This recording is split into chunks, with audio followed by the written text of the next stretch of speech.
Hey, welcome. I'm Kath Nolan, once high-performing perfectionist good girl turned goddess of balance, kicking even bigger goals. This is the podcast where we make balance doable for busy, overstretched working women, embracing your voice, honoring your feminine power, and protecting your energy.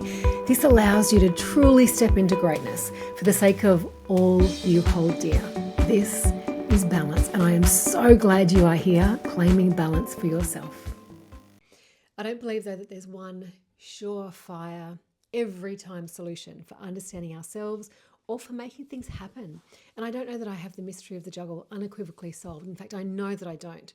So I'm like permanently open and curious. Moon rituals is the latest one that I've been exploring. It's been a few months now. Now, a vibrant, intelligent, super sensible financial services friend of mine has been running a women's circle at the full moon for a little while.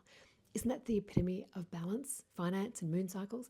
And girl, I suspect that you're listening, so let me again say that you inspire me in endless ways. Okay, so Lorraine told me ages ago about this connection between women and the moon. A lot of intelligent stuff was said in that conversation, but the core message that I took away was that women and the moon both have cycles, both happen to be around 28 days, and that moon rituals to honor the feminine are a bit of fun, a great way to visit your goals and get past your blockers, and they're ancient. That was enough for me. Seed planted, file it away for when I have free time or desperation, because isn't that the truth? When I say when I have free time, I'm never going to have free time, but I know that there will come a day when I'm so desperate for answers that I'll be looking through all these stones in my brain that I've filed there for when I have time. And when my normal go-to strategies don't work, then I'm going to trawl through these stones of wisdom and start like turning them over in that kind of no stone unturned metaphor in a search for genius. Well, it turns out this moon thing might just be a stone of genius. So I want to share it with you. Despite even knowing that a big part of you is probably thinking it's a load of hoo-ha.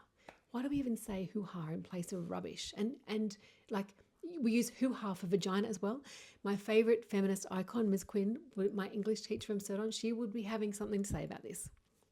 Okay, so I know you might think that the moon stuff is wacky, but my goal with Free to Be is to go to the edges, to the interesting as well as the safe middle road strategy. So here we are, moon rituals and manifesting. All right, some big picture explanation. Men are sun, fiery and constant. Women are the moon. We have more light and shade. We have ebb and flow, and we have a 28-day cycle. Every month we get a full moon and a new moon. And the blue moon, once in a blue moon, there's a pun if I tripped it up. So the months are between 28 days and 31 days long, but the lunar cycle is 28 days, which means that every so often they land so that we get two full moons in the same month. And when that happens, the second moon is called a blue moon, hence the gem of a term, once in a blue moon. It's widely understood that people get cray-cray on a full moon. Hospitals, police stations, they get full, the kids get really annoying. The casual observer might say that actually I'm the one who gets really annoying. Just don't tell me that on the full moon. So let's get to the nitty gritty. What does the full moon ritual look like? Essentially, they're kind of a releasing of old energy and a celebration of where you're at and where you're going. There's usually fire and water involved with this beautiful yin-yang balance. The fire is the sun, the water is the moon. I think this is one of the reasons that I was drawn to the whole moon ritual process in the first place. It's not feminine only. It's connecting to the feminine part of my nature as well as the feminine part of nature. The sun honoring, the honoring still incorporates the sun element with fire, but working with the feminine that we are, that women are. So rituals are quite personal. Some people like to dance, some put their crystals in the moonlight overnight to charge. These are the bits that probably are a little bit outside of my appetite. So let me tell you what I actually do. And it changes a bit each time. I guess I kind of have like a menu and I just do the bits that work for our schedule at any given point. So there might be a fire pit. It's gorgeous, right? For forcing mindfulness. Like who doesn't stand and just ponder and stare when faced with a fire pit? So the fire pit is beautiful for mindfulness, but it's also great for burning whatever you want to burn and put it out into the universe. I kind of think it like the embers carrying my words up into heaven, to God, to the spirits. A new moon is like a tiny nail clipping in the sky. It looks tiny. And at the start of a new moon, whatever you're manifesting, that's when you're going to create the goal, when it's all new and fresh. Where a full moon is full to bursting, it can't contain anymore. Like us, we're fed up and cranky. So at a full moon, you're burning these tiny scraps of paper where you've written whatever it is that you're letting go of. You're releasing energetically. Maybe it's like, I'm going to let go of worrying about something or let go of obsessing over a certain thing that's been holding me back from taking action. If you don't have a fire pit, they say you can write it on a scrap of paper and flush it. Doesn't have the same kind of poetry to me. Or you can keep it simple and you can journal it. I like this one a lot. It's more old school and you're probably journaling to a degree anyway. So you're either going to journal what you're manifesting at the new moon or what you're letting go of at the full moon in order to bring these manifestations to light. So you've got a fire pit or candles to kind of honor the sun energy, and you're going to have water present in some way to honor the moon energy. Drink lots of water, hydrate, have a long soak in the bath, walk by the ocean. That's me. Like, sorry kids, can't do the washing this morning. It's a full moon today. I'm doing a beach walk. If they're lucky, I might even invite them. But that's kind of, if they're in a space where I feel like they'll honor the process and not just argue with each other along the way. Then there's also connecting to nature. My First Nations friends would say this is connecting to country, to ancestors, and I really feel the universal connection with this. Honoring the moon is a really spiritual thing, and that's not meant to sound like I'm honoring the moon as a goddess, but the connectedness of the universe, our spirit, our energy, our common desire to do good, and letting go of the human distractions that we bump up against in a busy life. So, feet in the grass or on the sand, or walking with the wind in your face, connecting with nature. The fire does a similar thing in that you can't help but be mindful, right? So good for the soul. Next core ingredient is focusing your energy on what it is that you delight in, what you delight in. This might look like a family dinner or brunch with your girlfriends.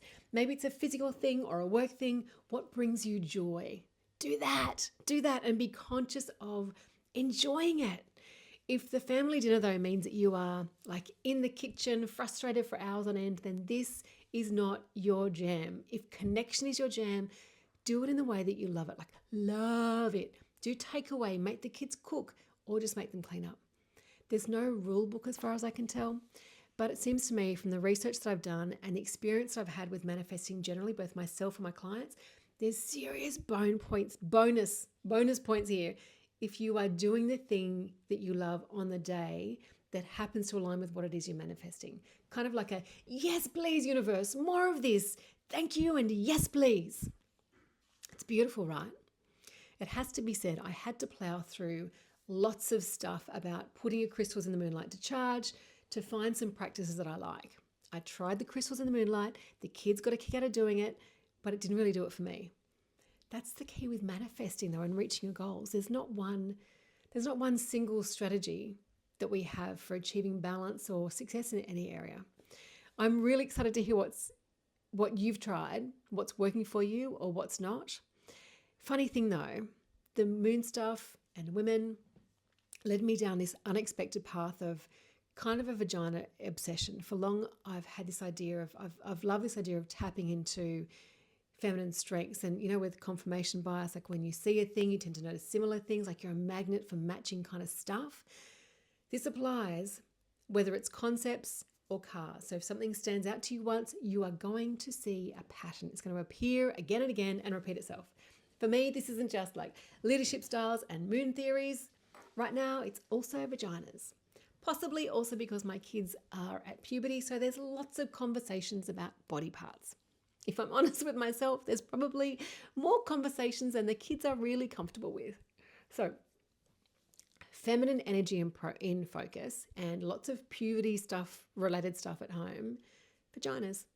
The kids and I had a road trip last week to Movie World. So Sydney to Gold Coast, we love a road trip. And this coast drive is the best. The kids just seem to somehow miraculously love each other more on these road trips. So we're driving. Pen's telling me a story about these two ideas she has, and she puts her hand up near my face like this, holding up index finger and middle finger like this. The back of her hand is facing me. She's kind of being like, fun and dramatic and super sweet, but I reacted with equal drama. Please get that vagina out of my face. Liam in the seat behind me lost it laughing. Actually, all three were hysterical, but Pen was half mortified that she shares my DNA and defensive because her vagina was tucked in her pants exactly where it's supposed to be in public. In between tears, in between his tears, Liam says, Penny, 2 fingers like that are a symbol for a vagina. Anyway, my poor kids, and the vagina hasn't come back since. So this has been fun. Maybe a little more fun than I thought I'd be sharing with you today. Nonetheless, these moon rituals have been so much fun to do with the kids as well. And I think it's more that they're into it for me. We talk a lot about goals at home, whether it's an assessment they're coming up with or a sports game or a project of mine. Manifesting is one of the tools that you can use to keep your focus aligned with the goal that you're working towards. But manifesting is quite an intangible woo-woo kind of thing. I've just realized I did the vagina thing again. I brought it up at the start in this chat, didn't I? Saying hoo-ha. Really. 3 kids in puberty, mama in perimenopause. Is it really strange that I have vaginas on the brain? One of the girls was drawing something the other night. They were drawing something. I swear to you, it looked exactly like a vagina. It was on a napkin. Imagine like an avocado-shaped drawing in shades of pink. They were using little kid crayons. They were in a restaurant. So this drawing was all like different.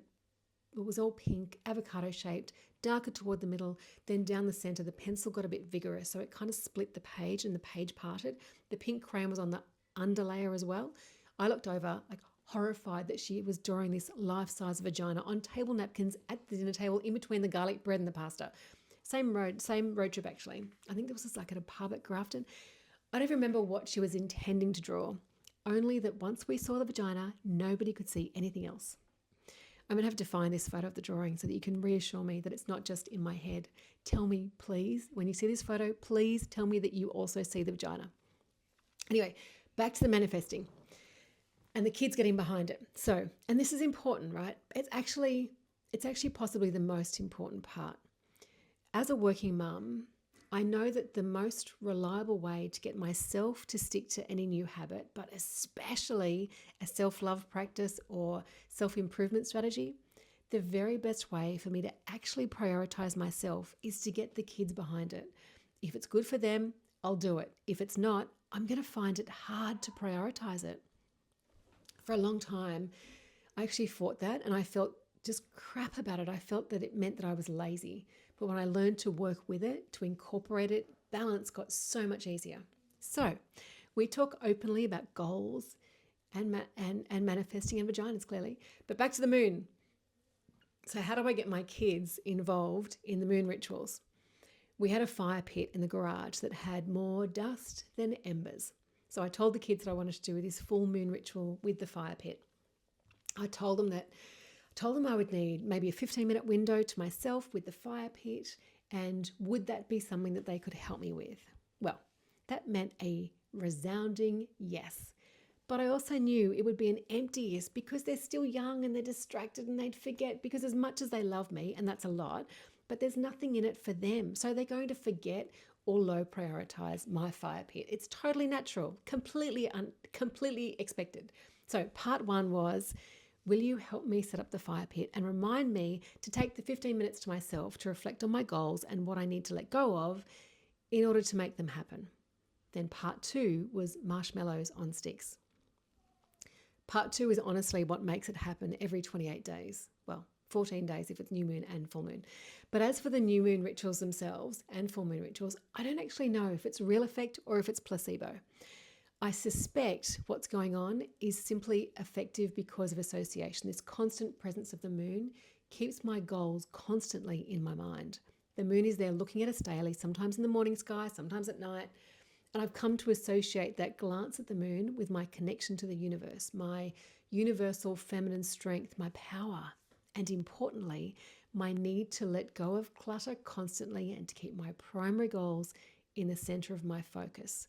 So each new moon and full moon, I'm now paying extra attention to the health of my body, drinking lots of water, moving my body to release stagnation, tensions, energy. I've got the doors and the windows open to let fresh air in. And I'm on a decluttering blitz. Everything from excess photos in my phone to clearing the email build-up, revisiting progress on my goals, cleaning out the fridge, getting the washing basket up to date. I truly love this ritual of setting intentions in writing so deliberately and either burning them in the fire pit, especially for the full moon decluttering. I love that. I found it really cathartic. And I like that for the kids, it's consistent with our language around goal setting and what support you need to let go of, what you need to let go of, what you need to make things happen.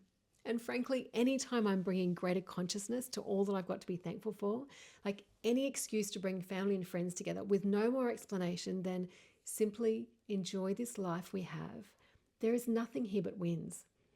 Yes, I've absolutely noticed that my goals are in sharper focus and wins are definitely flowing more my way since I've been playing with the moon. Is it because of the moon? I don't see it being moon focus that's caused this shift. I'm still too skeptical for that. But I'm a huge advocate for visual clues, and I love working towards a goal. And having a visual clue that's there in the sky a few times a day, that's a huge win in my book. So whatever the reason it's working, it's a habit that I'm loving for my work-life juggle, my evolution as a human. And because I can easily get the kids behind it, it's a habit that's really easy to incorporate. We are all having fun with it. Hope you have fun with it too, lovely.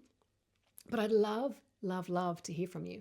Podcasting to me feels like a WhatsApp exchange, like the messages that I send to my cousin Zilla in the UK where we rant for 30 about the latest. And then at the end of that rant, we list off with, okay, so can you tell me about this and this and this? And don't forget to blah, blah, blah. Oh, and give your mum and dad a hug for me. So here's my list for you, WhatsApp star. Find me on socials. Let me know what you think of the moon rituals. Have a crack at them and tell me if you're having fun with it or if you do it differently, or even if you think it's a load of hoo-ha. And if you're interested in the hoo-ha drawing, I will put it into Insta. Don't think LinkedIn would let me post it there. I don't think it would cope. It's still not the done thing to talk about your privates in a work environment. And hun, this podcast is new. I would love your help to get it off the ground. Please, will you leave me a review? On Apple, on Spotify, the more downloads the podcast has and 5-star reviews that we get, the faster this thing will spread. So I would be so grateful. When you're in there leaving a review, will you please take a screenshot? Pretty please. Send it to me so I can say thank you to you. And second, that I can share it so that other people can see that someone found it useful and maybe they will too. We have a podcast sponsor. So if you know anyone who needs a resume, please point them to Resume Today. You will find all these links in the notes for this episode, the socials, and to Resume Today. And if we're going with the WhatsApp pattern, will you give your mum and dad a hug for me?